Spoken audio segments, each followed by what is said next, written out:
Viral naman ngayon ang pambubulagod ng isang makamandag na king cobra o yung pong tinatawag na banakon sa loob mismo ng barangay hall sa barangay Kalunasan, Mlang, North Cotabato kahapon. Sa isang Facebook post ni Marizel M. Candelon, abay nabigla sila ng mga taga-barangay at napasigaw ng biglang pumasok ang ahas. Kaya tumakbo sila pataas sa ikalawang palapag ng gusali. Balako na!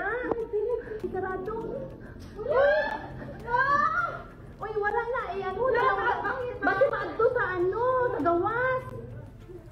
Nagkataon naman na isang residenteng papasok sa barangay hall ang nakakita sa ahas at agad po itong kumuha ng pamalo at pinaghahampas ang cobra hanggang sa ito ay mapatay.